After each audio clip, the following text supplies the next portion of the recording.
हवेली से बाहर रहना खतरे से खाली नहीं। डियर लिसनर, कल आपने सुना कि ठाकुर सम्राट सिंह जी डॉक्टर अग्रवाल से प्रोफेसर मिश्रा को अपनी हवेली में ले जाकर ही ट्रीटमेंट करवाने की बात करते हैं, क्योंकि हवेली से बाहर रहना उन्हें सेफ नहीं लग रहा था।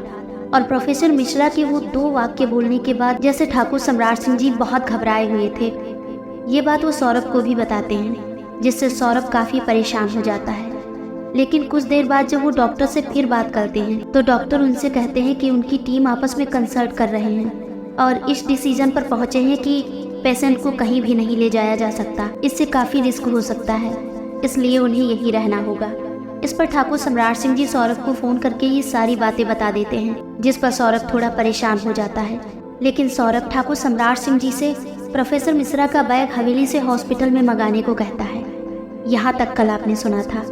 अब आगे ठाकुर सम्राट सिंह जी सौरभ से बात करते हैं और सौरभ जब उन्हें वो बैग मंगाने को कहता है तो उसके बाद ठाकुर सम्राट सिंह जी फ़ोन डिस्कनेक्ट कर देते हैं और फिर तुरंत अपनी हवेली में फ़ोन लगाते हैं। ठाकुर सम्राट सिंह जी फ़ोन पर कहते हैं, हेलो वीर सिंह, हमारी बात ध्यान से सुनो। वीर सिंह ठाकुर सम्राट सिंह जी से कहता है, जी हुकुम साहब। ठाकुर सम्राट सिंह जी वीर सिंह से कहते हैं, वीर सिंह, प्रोफेसर साहब के कमरे में जाइए और वहाँ जो उनका बैग है उस बैग को अस्पताल पहुंचा दीजिए और ये काम अभी कीजिए, क्योंकि फिर ज़्यादा रात हो जाएगी और फिर उसके बाद आप तो जानते ही हैं, तुरंत हमें उनका बैग यहाँ अस्पताल में चाहिए। वीर सिंह ठाकुर सम्राट सिंह जी से कहता है, ठीक है हुकुम साहब, आप जैसा कहें, हम अभी बैग वहाँ पहुँचा देते हैं, पर हुकुम साहब अपना ध्यान रखिएगा, क्योंकि आपको भी पता है कि खतरा कितना ज़्यादा है।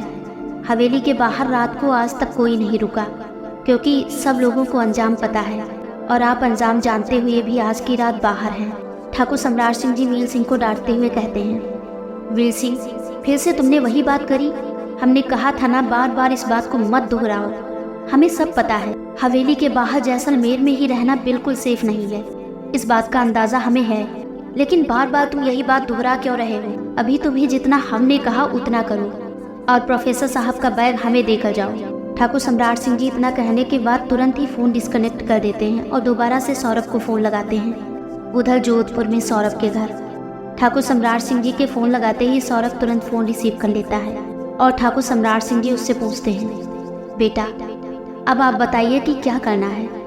हमने बैग तो मंगवा लिया है, आने वाला ही होगा, लेकिन उस बैग से हमें क्या करना होगा? सौरभ ठाकुर सम्राट सिंह जी से कहता है, दादू साहब आप बैग आने तो दीजिए, मैं आपको सब बताता हूँ कि क्या करना है। जब बैग आपके पास आ जाए उसके बाद आप मुझे फ़ोन कीजिएगा, ठीक है? अभी सानवी अंदर किचन में है और मैं जाता हूँ, क्योंकि उसे मैं बस इतना बोलकर आया था कि मैं प्रोफेसर साहब की तबीयत के बारे में पता करने जा रहा हूँ। बाकी चीज़ के बारे में तो मैं उसे बता भी नहीं सकता, क्योंकि अब तक उससे सारी बातें जो छिपाई हैं। ठाकुर सम्राट सिंह जी सौरभ को जवाब देते हैं, ठीक है सौरभ, जाइए उसके पास, और हम अभी फ़ोन रख रहे हैं, लेकिन कुछ देर में हम आपको फ़ोन करेंगे, ठीक है? जैसे ही फ़ोन रखने के बाद सौरभ पीछे मुड़ता है, देखता है कि सानवी वहीं खड़ी हुई थी। सानवी सौरभ से पूछती है, क्या छिपा रखा है तुमने आज तक मुझसे, और क्या नहीं बता सकते मुझे? क्या खिचड़ी पक रही है तुम्हारी, जरा मुझे भी तो बताओ। सौरभ सानवी का मन भटकाने के लिए उससे झूठ बोलता है, कुछ नहीं सानवी, ऐसा तो कुछ भी नहीं है, मैं तो बस विनय से बात कर रहा था। वो विनय कह रहा था कि कहीं घूमने चलते हैं, तो मैं उसी से कह रहा था। मैं तुम्हें क्या बताऊं कि मैं कहाँ जा रहा हूँ, क्योंकि आज तक तो बहुत सारी बातें मैंने तुमसे छिपाई हैं, पर अब नहीं छिपा सकता। सानवी सौरभ से कहती है, विनय का फ़ोन था, पर तुम तो इतने टाइम से विनय से बात ही नहीं कर रहे, मेरे कहने के बाद भी नहीं। खैर, अगर उसका फ़ोन था तो मुझे बताओ तो ज़रा, ऐसी कौन सी बात है जो तुमने मुझसे छिपाई है? वैसे तो बड़े सीधे बनते हो। सौरभ सानवी से कहता है, ओहो सानवी, दोस्तों के बीच की बात है, अब हर बात तो नहीं बताई जा सकती ना। जैसे क्या मैं हम दोनों के बीच की बातें किसी को बताता हूँ, वैसे ही तुम्हें तो पता ही है दोस्तों की क्या बातें चलती हैं, जैसे तुम्हारे फ्रेंड्स के साथ चलती हैं, वैसे ही मेरी और विनय की। सानवी सौरभ की बातों पर भरोसा करते हुए कहती है, अच्छा ठीक है, मत बताओ, अब चलो जल्दी किचन में। तुमने तो बोला था 5 मिनट में आ रहे हैं और इतनी देर लग गई। आटा गूंद दिया है मैंने, आगे का जो भी करना है करो चल के, और मुझे जितनी भी हेल्प करनी थी मैंने कर दी, अब मैं कुछ नहीं करने वाली। सौरभ चैन की सांस लेता है और सानवी के साथ किचन में जाने लगता है। सौरभ थोड़ा परेशान भी था कि उसने सानवी से फिर से झूठ बोला, लेकिन उसको राहत भी थी कि सानवी ने उसकी बात पर भरोसा कर लिया, क्योंकि अगर वो उसे सच बताता तो सानवी को समझ ही नहीं आता, या फिर वो बहुत ज़्यादा गुस्सा करती। सौरभ बिल्कुल शांत था और खाना बना रहा था। सानवी उसे देखकर ये तो समझ ही रही थी कि कुछ तो बात है। प्रोफेसर मिश्रा की तबीयत ठीक है ना? तुम परेशान क्यों हो? मुझे कुछ ठीक नहीं लग रहा। सौरभ सानवी का सवाल सुनकर परेशान हो जाता है और सानवी से कहता है, हाँ सानवी, प्रोफेसर मिश्रा की कंडीशन के बारे में मैंने तुम्हें बताया तो था, और डोनर भी तो मिल गया है। और दूसरी एक और बड़ी बात, प्रोफेसर मिश्रा को होश आया था, लेकिन वो फिर से बेहोश हो गए। बस मैं थोड़ा सा इसलिए ही परेशान हूँ, बाकी और कोई बात नहीं है। सानवी सौरभ से कहती है, वो ठीक हो जाएंगे, बिल्कुल परेशान मत हो। अब मुझे भूख लग रही है, जल्दी जल्दी खाना बनाओ और फिर हम खाते हैं। सौरभ सानवी से कहता है, इतनी जल्दी खाना? अभी तो सिर्फ शाम के 6 बजे हैं, और अगर तुम इतनी जल्दी खा लोगी तो फिर भूख लग जाएगी। अभी एक काम करो, थोड़ा सा खा लो और फिर थोड़ी देर में हम दोबारा खाएंगे। सानवी सौरभ को छेड़ते हुए कहती है, क्यों, तुम मेरे लिए दोबारा खाना नहीं बना सकते क्या? मैं तो पूरा खाऊंगी। सौरभ सानवी की बात सुनकर हंस देता है और फटाफट खाना बनाकर खाना पेन से सर्विंग वॉल्स में लौट देता है। सौरभ सानवी से कहता है, अब बताओ सानवी, तुम्हें क्या खाना है तो खा लो, कोई प्रॉब्लम नहीं है। बस क्या मैं एक कॉल करने जाऊं? कॉल आ रही है जैसलमेर से। सानवी सौरभ से पूछती है, ऐसे भी कैसी कॉल है जो मेरे सामने तुम बात ही नहीं कर सकते? प्रोफेसर साहब की तबीयत के बारे में ही तो पूछना है बस। सौरभ सानवी से फिर से झूठ बोलता है और कहता है, अरे वो किचन में मेरे नेटवर्क थोड़े ठीक नहीं आ रहे हैं, इसलिए बार बार ड्राइंग रूम में जा रहा हूँ। तुम फटाफट अपने कमरे में चली जाओ, मैं तुम्हारे लिए 5 मिनट पे खाना लेकर आता हूँ। सौरभ की बात सुनकर सानवी अपने कमरे में चली जाती है और सौरभ ठाकुर सम्राट सिंह जी के फ़ोन का वेट करने लगता है और साथ में सानवी के लिए खाना भी सर्व करता है। उधर जैसलमेर में वीर सिंह हॉस्पिटल में बैग लेकर आता है और ठाकुर सम्राट सिंह जी उसके हाथ से बैग लेकर वहीं बेंच पर रख लेते हैं और वीर सिंह से कहते हैं, वीर सिंह, ध्यान रखना अपना भी और हवेली का भी। हम आज रात तो यहीं रह रहे हैं, बाकी कल का कुछ पता नहीं। वीर सिंह ठाकुर सम्राट सिंह जी से कहता है, पर हुकुम साहब, आप किसी और के लिए अपनी जान को खतरे में क्यों डाल रहे हैं?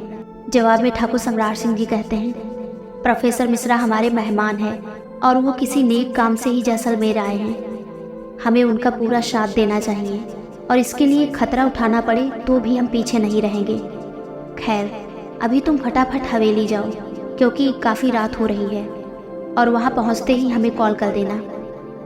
वीर सिंह थोड़ा दुखी हो जाता है और ठाकुर सम्राट सिंह जी की बात मानकर वहाँ से चला जाता है। वीर सिंह के जाते ही ठाकुर सम्राट सिंह जी सौरभ को फ़ोन लगाते हैं और उनके फ़ोन लगाते ही सौरभ फ़ोन रिसीव कर लेता है। ठाकुर सम्राट सिंह जी सौरभ से पूछते हैं, बेटा, बैग हमें मिल गया है, अब बताइए हमें करना क्या है? सौरभ ठाकुर सम्राट सिंह जी को बड़े ध्यान से बातें बताने लगता है और कहता है, दादू साहब, आराम से और ध्यान से मेरी बात सुनिए और जैसा मैं कहता हूँ बिल्कुल वैसा ही करना। आप प्रोफेसर साहब का बैग खोलिए। ठाकुर सम्राट सिंह जी बैग खोलते हुए सौरभ से कहते हैं, हाँ बेटा, आगे बताइए। सौरभ आगे ठाकुर सम्राट सिंह जी को बताता है, दादू साहब देखिए, बैग के अंदर एक जल की बोतल होगी और उसके साथ ही कुछ अन्य सामग्री भी होगी। ठाकुर सम्राट सिंह जी बैग में ये सामान देखते हैं और उन्हें थोड़े से कपड़े हटाने के बाद ये सामान मिल जाता है। ठाकुर सम्राट सिंह जी सौरभ से कहते हैं, हाँ बेटा, हमें मिल गया। इसमें एक जल की बोतल है, रक्षा धागा हमें इसमें दिखाई दे रहा है और कुछ लकड़ी है और कुछ पाउडर जैसा। सौरभ ठाकुर सम्राट सिंह जी से कहता है, हाँ दादू साहब, अब आप एक काम कीजिए, ये रक्षा धागा आप सबसे पहले अपनी कलाई पर बांधिए और प्रोफेसर साहब की कलाई पर भी। मुझे लगता है ये उनकी कलाई से निकल गया होगा, इसीलिए इतना बड़ा खतरा आ पड़ा। और उसके बाद आप इस जल को उस कमरे में छिड़कना जहाँ पर प्रोफेसर मिश्रा हैं, और हर एक खुली जगह पर, जैसे खिड़की, दरवाजे के कोने, हर जगह ये कुछ लकड़ियाँ रख देना और भभू, ये जो आप पाउडर कह रहे हैं, इसका टीका ज़रूर लगा लीजिएगा, ये सब आपकी रक्षा करेंगे। ठाकुर सम्राट सिंह जी सौरभ से कहते हैं, ठीक है बेटा, आपने जैसा कहा हम बिल्कुल वैसा ही करेंगे, और जो हमें समझ नहीं आएगा हम आपसे दोबारा पूछ लेंगे।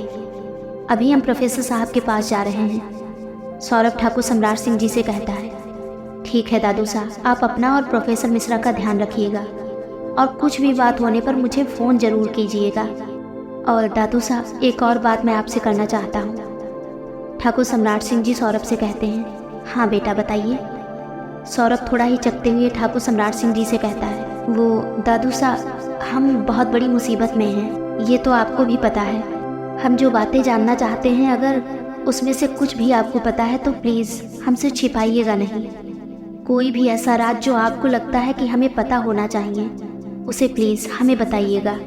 वैसे भी जिस मुसीबत में है हम, उससे ज़्यादा तो मुसीबत और कुछ हो ही नहीं सकती। चलिए अब मैं भी फ़ोन रखता हूँ। आप भी प्रोफेसर साहब के पास जाइए और मेरी बात के बारे में सोचिएगा ज़रूर। ठाकुर सम्राट सिंह जी इसके आगे एक शब्द भी नहीं बोल सके और सौरभ ने दूसरी तरफ से फ़ोन डिस्कनेक्ट कर दिया। ठाकुर सम्राट सिंह जी बैग उठाकर सीधा प्रोफेसर साहब के कमरे में चले गए। आखिर ऐसी क्या बात है जिससे वीर सिंह परेशान है? सौरभ की बात सुनकर ठाकुर सम्राट सिंह जी इतना परेशान क्यों हो गए, जैसे वो सच में कुछ छिपा रहे हैं? इन सभी सवालों के जवाब जानने के लिए बने रहिए हमारे साथ और कहानी को लगातार सुनने के लिए सब्सक्राइब कीजिए हमारा चैनल और सुनते रहिए ये प्यारी सी कहानी, रिश्ता पूर्व जन्म का। धन्यवाद।